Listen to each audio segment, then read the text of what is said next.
إلى وجه العالم ففرح بها خلق الله بتلك النظرة والفرحة ملكا يستغفر له إلى يوم القيامة. سبحان الله.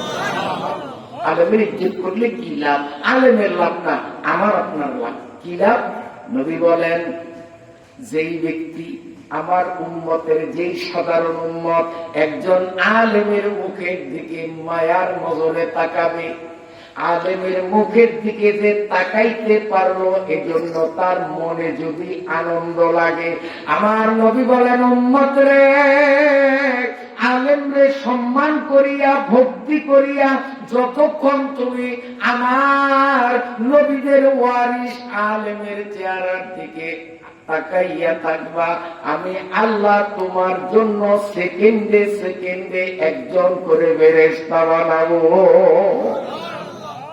তুমি একদিন মরে গেলেও এই ফেরেশতারা মরবেন না। ফেরেশতাদের মরণ হবে ইসরাফিলের সিংহার দুঃখারে, এর আগে কোন ফেরেশতা মরবে না। নবীজি বলেন, তুমি মহিলা কবরে গেলেও আলেমের মুখ দেখার বরকতে যে ফেরেশতা আল্লাহ তৈরি করছেন তারা মরবেন না। কিয়ামত পর্যন্ত তোমার কবরে খালি কবর দোয়া প্রার্থনা করতে থাকবে।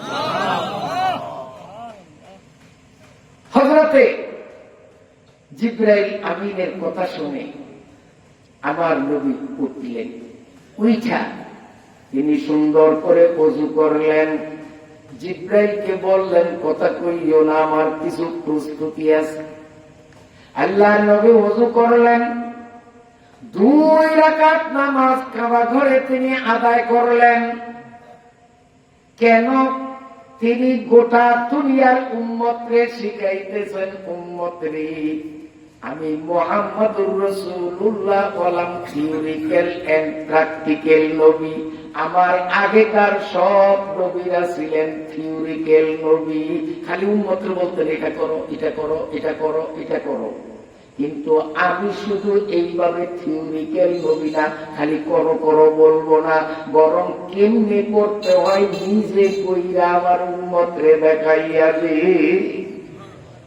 এই জন্য নবীজি 2 রাকাত নফল নামাজ আদায় করিয়া আমারে আপনারে দুনিয়ার সমস্ত মুসলমানদের সবক দিয়া গেলেন, ও আমার উম্মত, তুমি যখন তোমার এলাকা থেকে, তোমার বাড়ি থেকে 72 কিলোমিটার বা তার থেকে বেশি দূরত্বে রওনা দিবা, বাড়ির থেকে রওনা দেওয়ার সময় যদি মাকরুহ না থাকে, 2 রাকাত নামাজ না পড়া ঘর থেকে নেব না। আমি বাস্তবে 2 রাকাত নামাজ পড়া মেরাজ সফরে রওনা দেওয়ার আগে 2 রাকাত নামাজ আদায় করে দুনিয়ার মানুষকে শিখাইলাম যে সফরে রওনা দেওয়ার আগে 2 রাকাত নফল নামাজ পড়তে হয়, আল্লাহ তাকে ওই সফরের সকল বিপদ আপদ থেকে সুরক্ষা দেন। ঠিক আছে তো ইনশাআল্লাহ। 2 রাকাত নফল নামাজ। সফর এখান থেকে বরিশাল যাবেন না, 72 কিলোমিটার হয় না,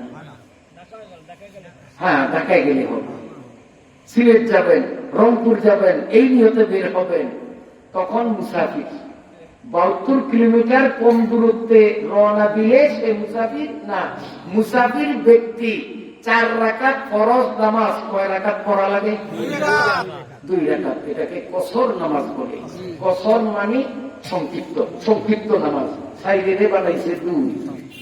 এখন এই 2 রাকাত যে মুসাফির পড়বে, আপনি ঢাকার উদ্দেশ্যে এই মাটিবাঙ্গা থেকে রওনা দিলেন, ইউনিয়নের নাম কি?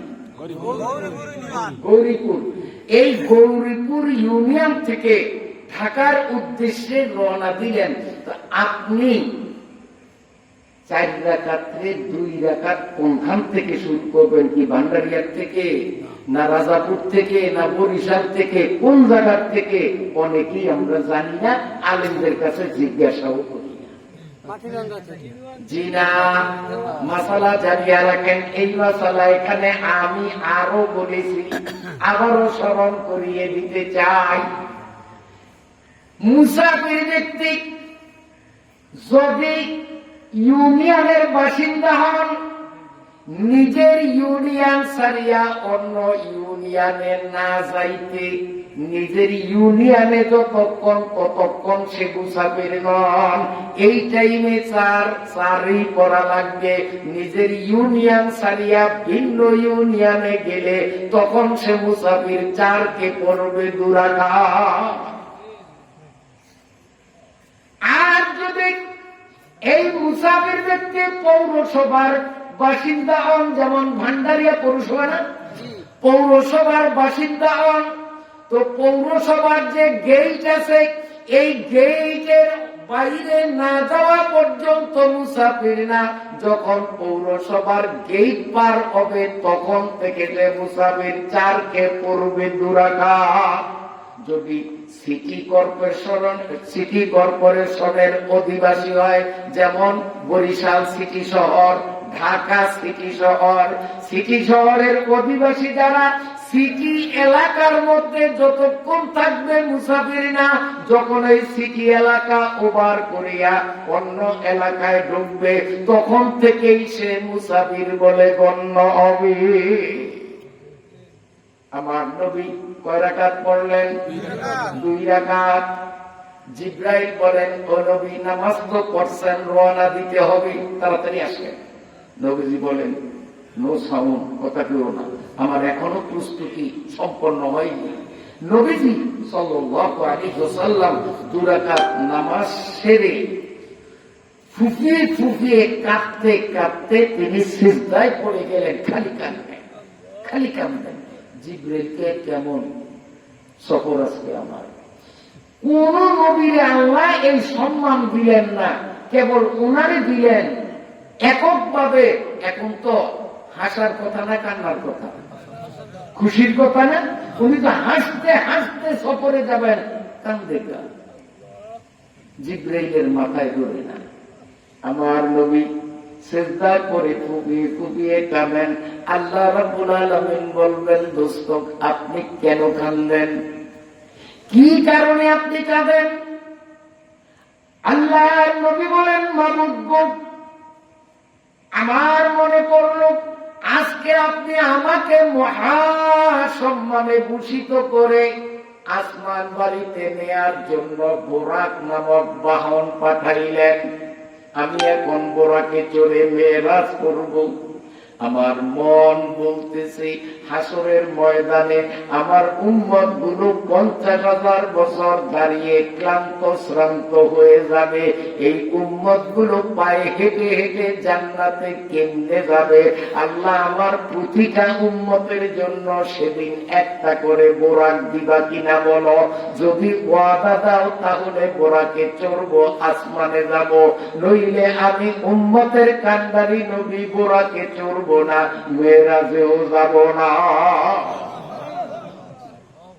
আল্লাহ রাব্বুল আলামিন বললেন, ও নবী, আমি কথা দিলাম আপনার সত্যিকারের উম্মত যারা হবে হাসরের ময়দান থেকে জান্নাতে পৌঁছার জন্য একটা একটা করে প্রত্যেকের আমি বরাত দিয়ে দিই। নবীজি বলেন, আল্লাহ, তাহলে এবার রওনা দেওয়া যায়। নবীজি এবার চোখের পানি মুছে বোরাকের কাছে আসলেন, কিন্তু বোরাক লাফালাফি করে যাতে নবী ওর পিঠে উঠতে না পারে। জিব্রাইল ধমক দিলেন, জিব্রাইলের দিকে বোরাক চক্রাঙ্গানি দিল, কিন্তু তার লাফালাফি মোটেও বন্ধ করে না। নবীজি উঠবে সেই সুযোগই ও দেয় না। এখন জিব্রাইল জিদ্দের বশীভূত হয়ে তিনি লাঠি দিয়ে সজোরে বোরাকের পিঠে আঘাত করে বললেন, বদমাইশ, তুই চিনস কে তোর পিঠে বসবে? কার সাথে তুই বেয়াদবি করছিস? একদম পিঠের হাড্ডি ভেঙে দিব। যখনই বাড়ি একটা দিলেন, অমনি বোরাক আল্লাহর ইশারায়, আল্লাহর কুদরতে মানুষের মতো কথা আরম্ভ করছে। বোরাক কয়, ও জিবলি মুখ সামলাও, কারে তুমি গিয়া কও? তুমি চিনো ওনারে? তুমি চিনো না। আমি ওনারে চিনি কারণেই আমার পিঠে ওনারে বসতে দিই না। আমি ওনারে চিনছি, তুমি চিনো না। জিব্রাইল গেল বোকা হয়ে, কিরে বোরা খাবার কথা কয় কিনবে, আবার কয় তো কয় কয় কি ওই চিনছে এই কারণে সে পিঠে চড়তে দেয় না। কেমন বেমানান কথা। ও যদি চিনে তাহলে আরো নরম হওয়ার কথা না? হ্যাঁ, ভদ্র হওয়ার কথা না? যেমন কয়েক বছর আগে, তখন আরো ইয়ং ছিলাম, এখন তো দাড়ি টাড়ি পেকে গেছে। আমার ঢাকা মাহফিল ছিল, বিশাল মাহফিল। সেখানে অন্তত 2-3 হাজার আলেমরাই শুধু স্টেজে বসে। প্যান্ডেল কত বড় হলো বুঝেন? স্টেজটা এত বড় যে বয়ান চলাকালীন পুরা স্টেজের মধ্যে 2-3 হাজার আলেমরা বসা থাকেন। ওই মাহফিলের প্রধান অতিথি করে এই ছোট্ট মানুষটারে দাওয়াত করা হয়। তো আমি সাধারণত আমার সফরে, আপনারা জানেন, কোন খাদেম খোদামা রাখি না, এই একাই সফর করি। কেউ যদি আইসার একান্ত ধরেন যে হুজুর আপনার সাথে যাবো, তো হয়তো সাথে আনি, কিন্তু আমি নিজের তরফ থেকে কোনো খাদেম কখনো চেয়ে আনি না, কারণ অত বড় হুজুর আমি উঠতে পারি না। আমি একাই সফর করি। সেই ঢাকা একা গেলাম, গিয়ে দাওরা পর্যন্ত মাদ্রাসা। ভিতরে যখন ঢুকলাম মাদ্রাসা, তখন দেখলাম পাশ দিয়ে এইভাবে সিঁড়ির গোড়ায় ব্যারিকেড দিয়া দাওরা ক্লাসের, টাইটেল ক্লাসের 2টা ছাত্র দাঁড়ানো। ওরা আমারে কয়ে, হুজুর মসজিদে যান কাটতে নিয়ে, ব্যাগ বুক নিয়ে। আমি বলি, না আমি দোতলায় যাবো। আপনারা দোতলায় যেতে দেবো না, যেতে দেবো না। আমি আমার ওখানে চার্ট দেখছি, লেখা আছে তাদের দাওয়াতি মেহমানদের কার বিশ্রামাগার কোনখানে, এটা গেইটে একটা লিস্ট দেওয়া আছে। তা আমি তো দেখলাম যে আমার ইয়ে হলো দোতলায়, এত নম্বর রুম নম্বর ভুলে গেছি। তা আমি তো বললাম যে দোতলায় আমার যেতে হবে, আমার গন্তব্য ওখানে। ওরা আমার আপনার নরম কথায় ধরবে না, ব্যাগটা দইয়া দিছে, ধাক্কা কামে মসজিদে যান। আমি বলে, কেন মসজিদে যাবো? সর ব্যবসা, আমি দোতলায় যাবো, এত নম্বর রুম। আমার আপনি তো আসলে ধুরন্ধর। আপনি জানেন সেই রুমটায় কে থাকবেন আজকে? আমাদের এই বিশাল মাহফিলের প্রধান অতিথি আল্লামা, আসলে আমি আল্লামা ওদের কথা ওরা কয় আল্লামা মুফতি ইয়াসিন নবীবুল হিসাবে সেই বিশ্রামাগার, সেই রুম। আর আপনি বলুন হিসাব আসছেন ওই রুমে যাইতে, সাহস তো বল না আপনার? আমি বললাম, কত কথা কইস না, ওই রুমেই আমি যাবো। অত কথা কইলে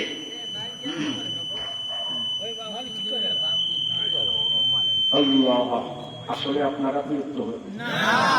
তো শেষ পর্যন্ত আল্লাহ, আমিও শক্ত, বেটা আমি যাবো সেই রুমে যাবো, পচ্ছার 500 হবে না, আপনি যান, নইলে আপনারা ধাক্কায় মসজিদে নিব, সেখানে বিশ্রাম করেন।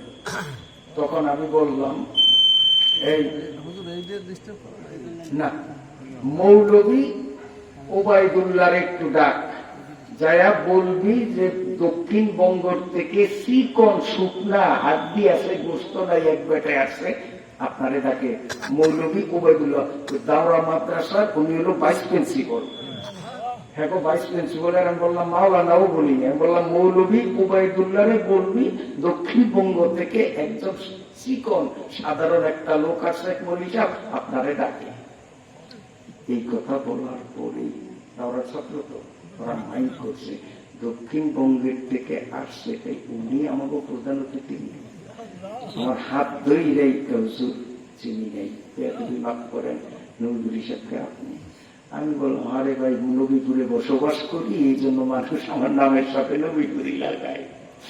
জোরে ধইলেই যে কান্না, হুজুর মাফ করেন, এখন কে আমার জুতা দিবে, কে আমার ব্যাগ দিবে, ওরে আমার সম্মান রে আল্লাহ। কিন্তু প্রথম আমারে ধাক্কায়, পরে আমার জুতা নিয়ে কানে, কেন আমারে চিনে নাই, এখন চিনছে। তো জিব্রাইল কয়, কয় কি রে? কয় চিনছি কারণে পিঠে বসতে দেই না। জিব্রাইল বোকা কয়, কেমন কথা? নবীজি মুস্কি মুস্কি আসে, কয় জিব্রাইল তুমি বুঝবা না, এখানে প্রেমের খেলা চলি। এখানে প্রেমের খেলা চলে। ও জিবরাইল, তুমি বুঝবা না। আল্লাহর নবী মুস্কি হাসি দিয়ে বললেন, ও বোরাক, ঘুরাইয়া গাড়াইয়া বলা লাগবে না, কি বলতে চাও তুমি সরাসরি বলো। কেন তুমি আমারে পিঠে বসার সুযোগ দাও না? কেন তুমি লাফালাফি করতেছ? জিবরাইল, একটু বুঝাইয়া বলো। এবার বোরাক বলে, কত আল্লাহর নবী, আজকে আমি কত বড় ভাগ্যবান, আপনার মতো ব্যক্তি আমার পিঠে চেপে বসবেন, মেরাজের সফরে যাবেন, আমি কত বড় ধন্য।